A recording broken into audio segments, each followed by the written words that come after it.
Commander Vextar stared at the holographic display floating above his command chair. The human outpost looked perfect for what he needed. Small, isolated, and apparently defenseless. His yellow eyes gleamed with satisfaction as he studied the intelligence reports one more time. Station Echo 7, his tactical officer announced in their clicking language. 30 human life signs detected. Basic energy shields. Outdated weapon systems. No heavy defenses. Visible. Vextar's mandibles clicked together in what passed for a smile among his people. The Zephyrian raiding fleet had been searching for an easy target for weeks. His crew needed to prove themselves worthy of joining the main hegemony forces. And this remote human research station would be perfect practice. The station sat alone in the darkness of space, orbiting a dead moon in the outer territories. It looked exactly like the intelligence briefings had described. A typical human outpost, filled with valuable research equipment and staffed by soft scientists who had probably never seen real combat. 200 warriors ready for deployment, Commander, reported his boarding commander, a scarred veteran named Thekral.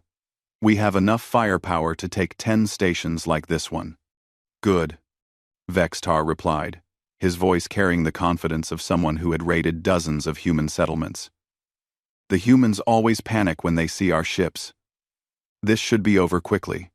The Zephyrian fleet consisted of 3 sleek warships, each one capable of destroying the small outpost with a single bombardment.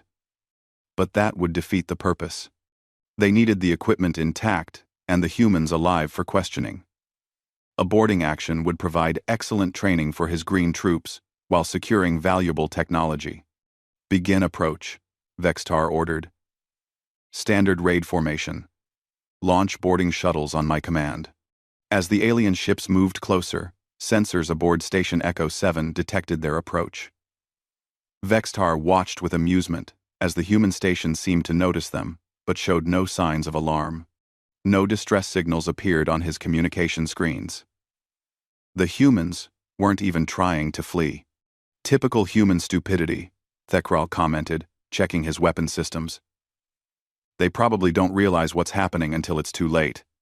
The station's defensive systems were laughably weak by Zephyrian standards. A few outdated plasma cannons mounted on rotating turrets. Energy shields that couldn't stop a determined assault. Patrol craft that looked more suitable for cargo transport than combat. Sir, the humans appear to be conducting routine operations, the sensor officer reported. No increase in energy signatures. No weapons charging. Vextar nodded approvingly. Intelligence had been correct about human military incompetence. Their species was known throughout the galaxy for poor tactical awareness and slow reaction times. They built their settlements in obvious locations, followed predictable patterns, and relied on outdated technology. Launch boarding parties, he commanded. Thekral, take the primary assault force and secure the station's control center. Secondary teams will capture the research levels and detention areas. Remember, we need the humans alive and the equipment undamaged. The first wave of boarding shuttles departed from the Zephyrian ships like angry insects. Each craft carried 20 elite warriors, equipped with the latest hegemony weapons and armor. They approached the station's docking bays with practiced precision, expecting to encounter minimal resistance. On the station's bridge, a human officer noticed the incoming shuttles and calmly pressed a button on her control panel. Attention all personnel, she announced over the internal communication system. We have incoming visitors. All departments, please prepare for standard protocols. Her voice carried no urgency, no fear. She might have been announcing a routine supply delivery instead of an alien raid. Other humans on the bridge continued their work with the same casual attitude, occasionally glancing at the approaching enemy craft with what looked more like mild interest than terror. The first Zephyrian shuttle reached the station's main docking bay without incident. The bay doors were actually open, as if the humans were expecting visitors.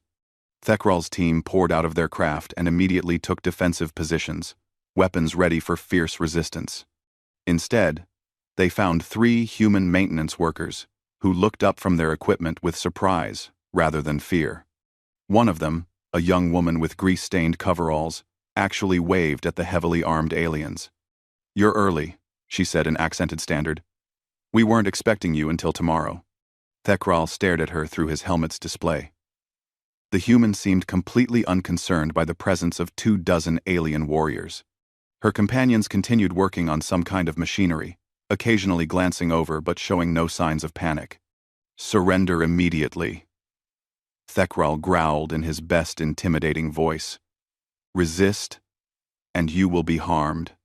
The maintenance workers exchanged glances and shrugged. They set down their tools and raised their hands without argument, but their body language suggested boredom rather than terror. One of them even checked his wrist chronometer and nodded to himself. "Secondary team reporting successful breach," came a voice over Thekral's communication system. "Humans offering minimal resistance." They seemed confused but not frightened. Similar reports came in from other boarding teams throughout the station. The human defenders appeared to be retreating in an organized fashion, but they moved more like people following a planned route than fleeing in panic. They abandoned equipment and fell back toward the station's central sections, but their withdrawal seemed almost rehearsed. Vextar monitored the reports from his command ship with growing confidence. Everything was proceeding exactly as planned. The humans were responding with their typical lack of military competence, and his forces were securing the station section by section. "Resistance is minimal, Commander," Thekral reported. "We should have full control within the hour." "Excellent," Vextar replied. "Begin securing the research data. I want everything downloaded and ready for transport." But as his forces moved deeper into the station, small details began to bother him. The corridors were wider than necessary for a research facility. The walls showed unusual reinforcement patterns. The research equipment his teams were finding looked more like training simulators and exercise machines than scientific instruments. Most unsettling of all, the captured humans kept checking their chronometers and exchanging meaningful looks. They acted more like people waiting for something to happen than prisoners fearing for their lives. One captured human, a middle-aged man with sergeant's stripes on his uniform, actually smiled when he saw Thekral approaching. "Right on schedule," he said quietly to his companion. "Phase 1, complete." The Zephyrian boarding parties moved through Station Echo 7 like a flood of armored death. Thekral's primary assault team had secured the main docking bay and was pushing toward the central hub. His warriors moved with practiced efficiency, clearing rooms and corridors with textbook precision. But something felt wrong. Veteran raider Kesra had participated in over 30 successful raids during her career. She knew how humans typically responded to sudden attack. They should be screaming, running in random directions, or cowering behind furniture. Instead, these humans seemed almost calm. Her squad had cornered 3 humans in a maintenance bay near the station's power core. They wore simple work uniforms and carried no weapons. But they didn't act like terrified civilians. When Kesra's team burst through the door with weapons raised, the humans simply raised their hands and stepped away from their equipment. "Please don't hurt us," said one of them, a young man with dark hair. But his voice carried no real fear. His eyes showed something else entirely: amusement. "You are prisoners of the Zephyrian hegemony," Kesra announced in standard. "Cooperate, and you will not be harmed." The humans nodded obediently, but they kept glancing at each other with small smiles. One woman checked her wrist chronometer and whispered something that sounded like 15 minutes early. "What did you say?" Kesra demanded, pointing her plasma rifle at the woman. "Nothing important," the woman replied. Meanwhile, on his command ship, Vextar was studying the station's layout with growing confusion. The initial assault had gone perfectly. Too perfectly. His forces controlled over 60% of the facility with minimal casualties. The human defenders had retreated in good order, but they hadn't called for help or tried to destroy sensitive equipment. "Commander," his communications officer called out. "The humans aren't transmitting distress signals." "What do you mean?" Vextar turned from his display. "They're sending routine status reports. Normal operational updates. Nothing about being under attack." Vextar's yellow eyes narrowed. "Show me their transmissions." The communications officer activated a holographic display showing intercepted human messages. Instead of desperate pleas for assistance, the station was broadcasting routine maintenance schedules, personnel rotations, and equipment status reports. "Station Echo 7 to Central Command," came a calm female voice. "Daily operational report. All systems functioning normally. Exercise parameters proceeding as scheduled." "Exercise parameters?" Vextar demanded. "What does that mean?" Before anyone could answer, Thekral's voice crackled over the communication system. "Commander, we've reached the station's command center. The humans have sealed themselves inside, but we're preparing to breach." "Any resistance?" Vextar asked. "Minimal. They seem to be following some kind of withdrawal plan.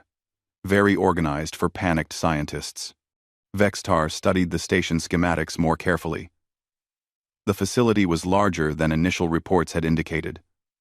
The corridors were built to military specifications, not civilian standards.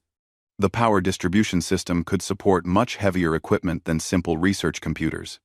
"Sir," his sensor officer called out urgently, "I'm detecting anomalous readings from several sections of the station." "What kind of anomalies?" "The equipment we thought was research apparatus. It appears to be military simulation gear, training equipment, combat preparation systems." A cold feeling began to grow in Vextar's stomach. "Are you saying this isn't a research station?" "Unknown, sir. But these readings suggest significant military capabilities that weren't in our intelligence reports." On the station itself, Kesra's prisoner squad was growing increasingly nervous. The captured humans remained cooperative, but their behavior was all wrong. They acted like people watching an entertaining show, rather than victims of an alien raid. "Phase 2 should start soon," one of the prisoners whispered to another. "What's Phase 2? Kesra demanded, stepping closer with her weapon ready. The human looked up at her with genuine surprise. He glanced at his companions, who were trying not to laugh. "We're not supposed to tell you. It would ruin the exercise." "What exercise?" Kesra's voice carried a dangerous edge. "The training exercise," the human replied matter-of-factly. "You're right on schedule, by the way. The instructors said most alien raiders take about this long to secure the outer sections." Kesra felt ice forming in her veins. "What are you talking about?" Before the human could answer, the station's internal lighting shifted from normal white to combat red. Emergency klaxons began sounding throughout the facility, and blast doors started sealing automatically. "Attention all personnel," came a calm female voice over the internal communication system. "Exercise. Phase 2 is now in effect. All trainee units report to designated positions. Instructors, please begin advanced tactical scenarios." Thekral's voice exploded over the communication channel. "Commander! The blast doors are sealing. We're being separated into isolated sections." "All teams report in," Vextar ordered, his calm beginning to crack. Reports flooded in from throughout the station. Zephyrian teams were finding themselves trapped in sealed compartments as the station's security systems activated. The humans they had captured seemed unsurprised by these developments. "Squad 7 reporting," came one panicked voice. "The humans in our section aren't acting like prisoners anymore. They're regrouping." Quote, "Squad 12 here," added another voice. "Sir, these aren't scientists. They're carrying weapons now. Military-grade equipment." Vextar stared at his tactical display in growing horror. The red dots representing his boarding parties were being surrounded by blue dots. Human defenders who had appeared, seemingly from nowhere. "This isn't possible," he muttered. "Our intelligence showed only 30 humans on the station." His sensor officer looked up from her console with wide eyes. Commander, I'm detecting over 200 human life signs. They were somehow hidden from our initial scans. The captured human in Kesra's section smiled broadly. Station Echo 7 isn't a research facility, he explained with the patience of a teacher addressing slow students. It's Earth's Advanced Combat Training Center. You just walked into the middle of our final examination. The pieces clicked into place with terrible clarity. The too-perfect approach. The minimal resistance. The calm responses. The organized retreat. None of it had been real. We've been expecting you for 3 days, the human continued cheerfully. Our instructors wanted to see how current alien boarding tactics work against prepared human defenders. Thanks for volunteering to be our test subjects. Kesra raised her weapon, but the human held up a hand. I wouldn't do that if I were you. The real defenders are about to arrive, and they get grumpy when prisoners misbehave. As if summoned by his words, explosions echoed through the station's corridors. The sound of weapons fire began to fill the air. But it wasn't the chaotic noise of desperate defense. It was the controlled, methodical sound of professionals doing their job. What have we walked into? Kesra whispered. The human smile grew wider. The best military training in the galaxy. And you just became part of the curriculum. The station's transformation began with the lighting. Red emergency illumination bathed every corridor in bloody shadows, as blast doors sealed with mechanical precision. What had seemed like a simple human outpost revealed itself as something far more dangerous. Colonel Sarah Chen's voice echoed through the communication system with the calm authority of someone completely in control. All training personnel, this is Control. Exercise, Phase 2 is now active. Trainee units Alpha through Delta, observe and record. Instructor teams. You are cleared for live fire demonstration. Sergeant Minjun Park, one of the captured maintenance workers, checked his chronometer and grinned at his Zephyrian captors. Right on time. You guys are really good at following predicted patterns. Kesra stared at him through her helmet visor. Predicted patterns? Oh yeah, Park replied casually. Our tactical computers have been modeling Zephyrian raid behavior for months. You hit every single checkpoint exactly when the simulations said you would. The sound of weapons fire grew louder in the corridors outside their sealed section. But it wasn't the panicked shooting of desperate defenders. The controlled bursts and coordinated movements spoke of military professionals executing a well-rehearsed plan. Squad 3. This is Squad Leader Torres. Came a new voice over an open channel. Zephyrian team, located in Section C7. Beginning. Containment protocols. Copy that, Torres, replied another voice. Recording their tactical responses for training analysis. Trainees. Note how they're bunching up in the corridor. Classic mistake when facing human defenders. Kesra felt her stomach drop. They weren't fighting for their lives. They were being studied like laboratory specimens. On his command ship, Vextar watched his tactical display with growing horror. His boarding teams were being systematically isolated and surrounded. Each squad found itself trapped in a different section of the station, facing defenders who seemed to know exactly where they were and what they would do next. Commander. Thekral's voice crackled with static and fear. These aren't scientists. They're soldiers. Professional soldiers. All teams report status immediately, Vextar ordered. The reports that came back painted a nightmare picture. Squad after squad was being engaged by human defenders who moved through the station like they owned it. They knew every passage, every hiding spot, every tactical advantage. Squad 7 pinned down in engineering, came one report. The humans appeared to have been waiting for us. They had prepared positions. Squad 12, requesting immediate extraction, added another voice. We're facing coordinated resistance from multiple directions. These aren't untrained civilians. Squad 15. Squad 15 is down, whispered a third voice. The humans took them alive. They're being processed for what did they call it? Tactical intelligence gathering. Well, Vextar's communications officer looked up from her console with wide, frightened eyes. Sir, I'm monitoring human internal communications. They're treating this as a training exercise. Our people are being used as live training aids. That's impossible, Vextar snarled. But even as he said it, he knew it was true.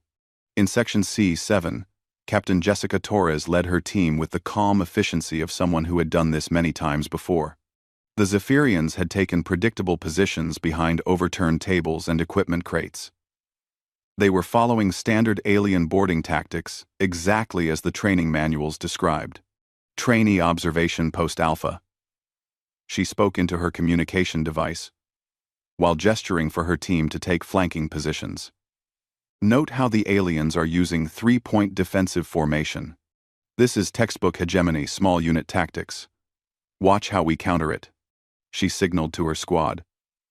They moved like ghosts, through access panels and maintenance tunnels that the Zephyrians didn't even know existed. Within minutes, they had the alien squad surrounded from 4 different directions. Attention Zephyrian forces, Torres announced in perfect standard.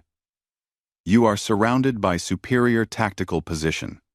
Surrender your weapons, and you will be treated according to galactic military conventions. The Zephyrian squad leader, a veteran named Rexnal, raised his plasma rifle defiantly. Zephyrian warriors do not surrender to inferior species. Noted for the record. Torres replied with professional interest. Trainees. Observe cultural pride overriding tactical common sense. This is typical of hegemony forces when cornered. Rexnal fired his weapon, sending a bolt of superheated plasma toward Torres's position. She had already moved, rolling behind cover with practiced ease. Her return fire was precise and controlled. Designed to disable, rather than kill. Standard Zephyrian plasma weaponry. Torres continued her running commentary, while her team systematically neutralized the alien squad. Note the longer charging time compared to human pulse weapons. Exploit the gap between shots. One by one, Rexnal's warriors fell to stun rounds and non-lethal restraint systems. The humans moved with surgical precision, capturing each alien alive while documenting their equipment and tactics. Excellent demonstration, Captain Torres, came Colonel Chen's voice over the communication system. All trainee units, please review the tactical footage for tomorrow's analysis session. Back in the maintenance bay, Park was explaining the situation to Kesra with the enthusiasm of someone proud of his workplace. Station Echo 7 is where we train the people who train our military. Every scenario you can imagine. Boarding actions, siege warfare, hostile negotiations, evacuation procedures. We practice it all here. We NT. We N70. We NT. But your intelligence reports, Kesra protested weakly. They said this was a research station. Oh, we do research, Park agreed cheerfully. We research the best ways to fight aliens who think humans are weak. The blast doors to their section suddenly opened with a soft hiss. Instead of Zephyrian reinforcements, human soldiers in full combat armor entered with weapons ready. They moved with the fluid coordination of an elite unit. Sergeant Park, the lead soldier said, please step away from the prisoners. We'll take over from here. Park saluted casually and moved to safety. They were very cooperative, Lieutenant Kim. Answered lots of questions about Zephyrian tactics. Lieutenant Kim nodded and turned to the captured aliens. I am Lieutenant Sarah Kim, Earth Special Operations Command. You are now prisoners of war under Article 12 of the Galactic Military Code. Do you understand your rights? Kesra stared at the human officer. Special Operations Command. The elite of the elite. She had heard stories about Earth's special forces. Whispered tales of human soldiers who could appear anywhere, fight anyone, and disappear like shadows. You're not supposed to exist, she whispered. Kim raised an eyebrow. I'm sorry? Human Special Forces. Galactic intelligence said they were myths. Stories to scare young warriors. Well, Kim replied with a slight smile, I guess your intelligence was wrong about a lot of things today. Throughout the station, similar scenes were playing out as Earth's finest soldiers systematically captured or neutralized every Zephyrian boarding team. What had started as a routine raid had become the most expensive military lesson the hegemony had ever received. And in the command center, Colonel Chen was just getting started with the real demonstration. The station's main command center had been sealed since the beginning of the raid. Thekral and his assault team had spent 40 minutes trying to breach the reinforced doors, using every cutting tool and explosive charge they carried. Nothing worked. The door is military-grade composite, his technical specialist reported. It would take a ship's main cannon to break through. Keep trying, Thekral ordered, though doubt was creeping into his voice. The sounds of combat throughout the station had changed. His teams weren't advancing anymore. They were being captured one by one.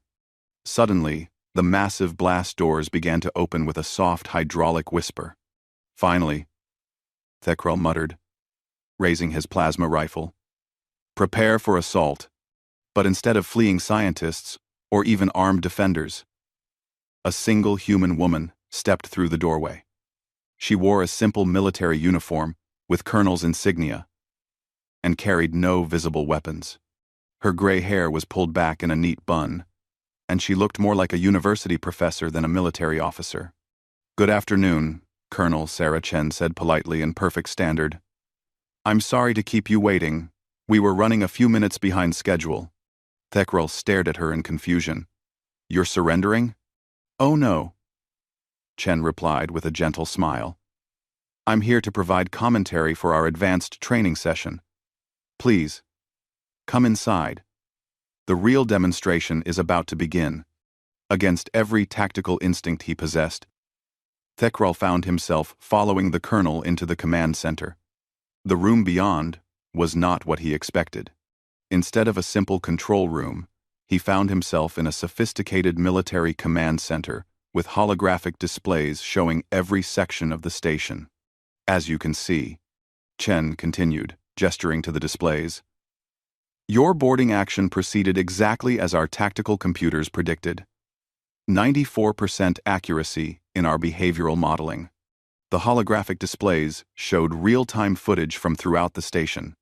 Thekral watched in horror as his teams were systematically outmaneuvered and captured by human defenders who seemed to know their every move in advance. Trainee Unit Alpha, Chen spoke into her communication headset.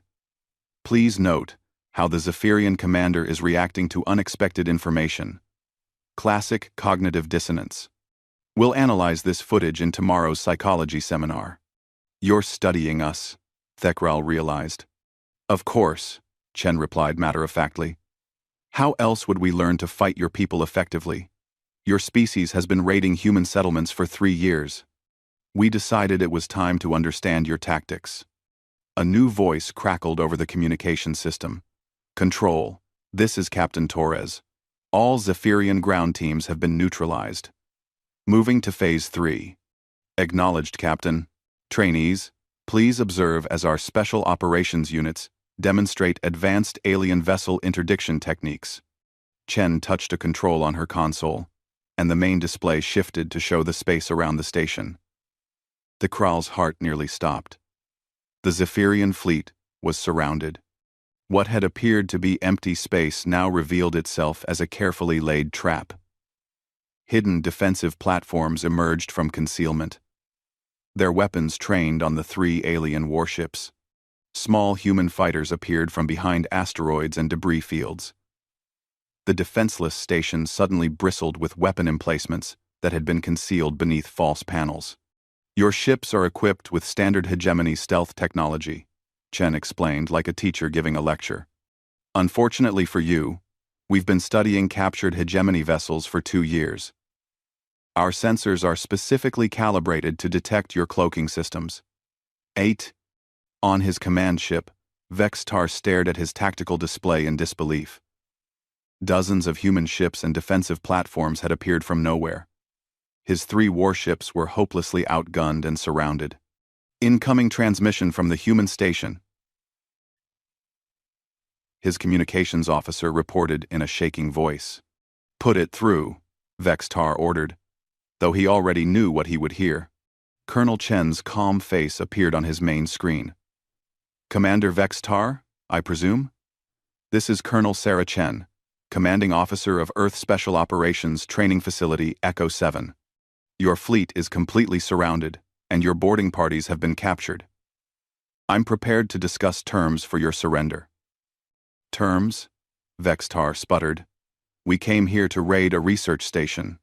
You came here to attack a military training facility during an active exercise, Chen corrected politely. A rather serious violation of galactic law, I'm afraid. However, since you've provided such excellent training value for our students, I'm willing to be lenient. Captain Torres appeared beside Chen on the screen. All Zephyrian prisoners are secured and unharmed, she reported. We've documented their equipment, tactics, and vessel specifications for training purposes. Excellent work, Captain. Commander Vextar. I want you to understand what you've walked into. This facility trains the people who train Earth's military. Every human soldier in our space forces has studied here. Every tactical manual, every combat scenario, every strategic doctrine. It all starts here. ABC. ABC. ABC. Chen gestured to her displays, showing the captured Zephyrian teams. Your raiders provided invaluable live training data. Our students have learned more about hegemony tactics in the past 2 hours than they could from months of simulations. This is impossible, Vextar protested. Human military capabilities are limited. Your species lacks tactical sophistication. That's what we wanted you to think, Chen replied with a knowing smile. Every successful raid your people have conducted was allowed to succeed. We needed to study your methods, learn your weaknesses, and develop countermeasures. Torres stepped forward. Commander, every human settlement in this sector is protected by graduates of this facility. Every defenseless outpost has trained defenders. Every easy target is potentially a trap. The tactical display showed more human ships jumping into the system, modern warships with advanced weapon systems that made the Zephyrian vessels look obsolete. Earth's 47th Fleet, Chen explained. They were conducting exercises in the next system when you arrived. Rather convenient timing, don't you think? Vextar realized with crushing certainty that his entire mission had been anticipated. The intelligence reports, the easy approach, the minimal defenses, all of it, had been carefully orchestrated to lure his forces into a trap. What do you want? He asked finally. Information exchange, Chen replied promptly. Your tactical databases, ship specifications, and hegemony military doctrine. In return, your crews will be returned unharmed with a message for your superiors. And what message is that? Chen's expression became serious. That Earth is not the weak prey species you think we are. We're predators who have been studying our hunters. Any race that wants to test our defenses should consider very carefully whether they can afford the education we'll provide. Torres added, every raid you've conducted has made us stronger. Every attack has taught us something new. You've been training us to fight you without even knowing it. The choice is yours, Commander, Chen concluded. Surrender now and learn something valuable about human military capabilities, or force us to provide a more direct demonstration. Looking at the overwhelming force surrounding his ships, Vextar made the only logical choice available to him. But as he began surrender procedures, he knew this would not be the end of the encounter between the hegemony and humanity. It would be the beginning of a very different relationship, one where humans were no longer seen as prey. 3 hours after the raid began, Station Echo 7's detention facility held 200 Zephyrian prisoners. They sat in clean, comfortable cells designed according to galactic prisoner of war conventions. Medical personnel had treated their injuries. and they were provided with food suitable for their species. Commander Vex's Tar found himself in a private holding room with Captain Jessica Torres, who was conducting what she called a post-action interview. She treated him with professional courtesy, but her questions revealed the depth of human intelligence about hegemony operations. Your approach vector suggests you were using Standard Attack Pattern 7, Torres noted, reviewing data on her tablet. We recorded some interesting variations in your ship formations. Mind explaining the tactical reasoning? Vex-Tar studied the human officer with new respect. She spoke about Zephyrian military doctrine with the confidence of an expert. How do you know our attack patterns? 1. We've been watching your people conduct raids for 3 years, Torres replied matter-of-factly. Every engagement has been recorded and analyzed. We have extensive files on over 40 different hegemony commanders, including yourself. She showed him a holographic display containing detailed information about his service record, his ship specifications, even his personal tactical preferences.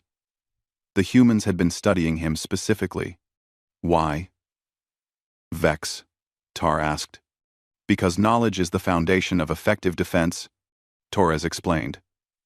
We needed to understand how you think, how you fight, what you consider valuable targets. Today's exercise provided the final data we needed. In the main conference room, Colonel Chen was conducting an after-action review with her trainee officers. They sat around a large table, while holographic displays showed footage from every stage of the raid. Lieutenant Morrison, Chen addressed a young human officer. Analysis of the initial contact phase? The Zephyrians followed predicted approach patterns with 94% accuracy, Morrison replied confidently. They targeted our apparent weakest points and assumed our lack of immediate response indicated tactical incompetence. Correct, Captain Rodriguez. Assessment of their boarding procedures? Standard hegemony tactics, ma'am. 3-point formation. Overwhelming force concentration. Assumption of quick victory. They didn't adapt when their assumptions proved incorrect. Chen nodded approvingly. Excellent observations. The key lesson here is that many alien species make the same fundamental error. They underestimate human adaptability and assume our apparent weaknesses are real limitations. She activated a new display showing comparative tactical data. Zephyrian doctrine emphasizes rapid, overwhelming force against unprepared targets. They excel against opponents who panic or react predictably. However, their effectiveness drops dramatically against prepared defenders who understand their methods. One trainee raised his hand. Colonel, how do we know other alien species won't adapt to our countermeasures? An excellent question, Ensign Park.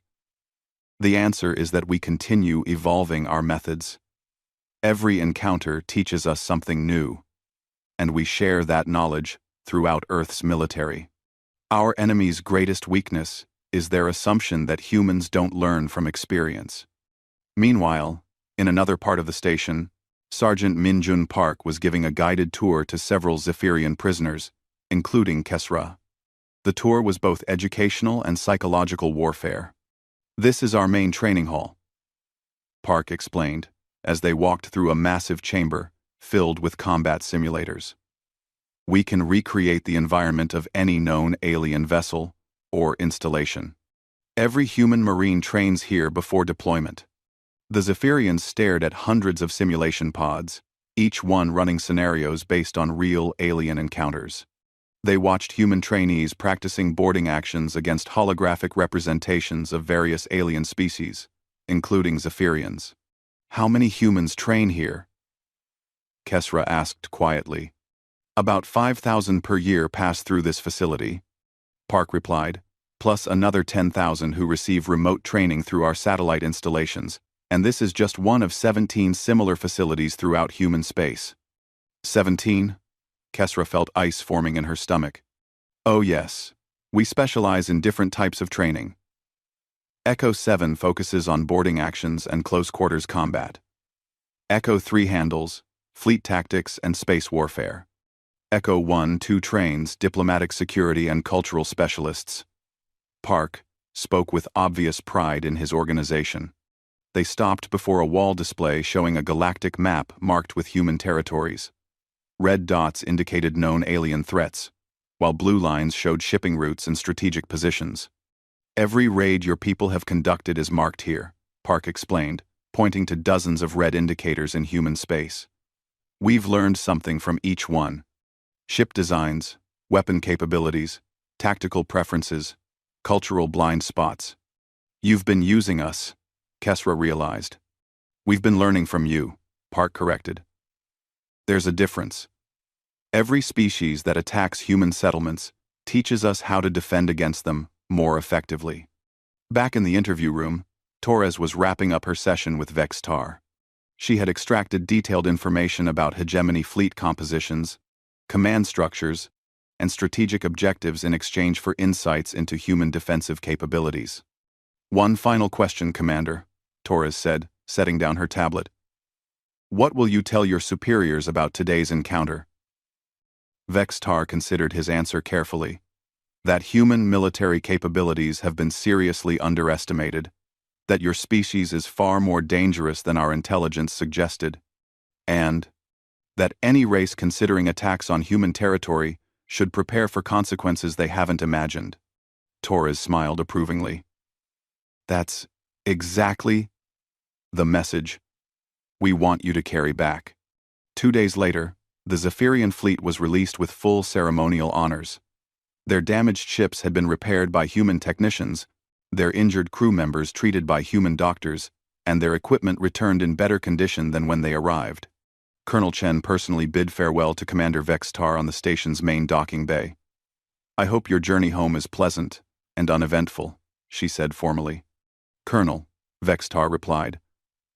I must ask, how many other species have received similar educational experiences? Chen's smile was mysterious. 17 different species have attempted raids on human installations in the past 3 years. All of them received comprehensive introductions to Earth's actual military capabilities. And their response? 12 species have established formal diplomatic relations with Earth. 3 have signed mutual defense treaties. 2 have requested military training exchanges. Chen paused meaningfully. Only 1 species has been foolish enough to attempt a second raid. What happened to them? They discovered that our training facilities are actually our least impressive military assets. As the Zephyrian ships departed, Vex-Tar carried with him complete recordings of everything he had experienced. The hegemony leadership would watch humans systematically outmaneuver and capture superior alien forces. They would see human soldiers treating elite hegemony raiders like training exercises. Most importantly, they would understand that humanity's apparent vulnerability was the most sophisticated military deception in galactic history. The message was clear. Earth was not prey, waiting to be hunted. They were predators who had been studying their would-be hunters for years, learning their weaknesses and preparing responses to every possible threat. Any race that wanted to test human defenses would receive an education in military science. Whether they survived, the lesson would depend entirely on how quickly they learned to respect their teachers. In the depths of space, other alien fleets monitoring the encounter reached the same conclusion. Humanity was no longer seen as an easy target for expansion or exploitation. They were recognized as what they had always been, the most dangerous species in the galaxy, simply because they never stopped learning how to survive.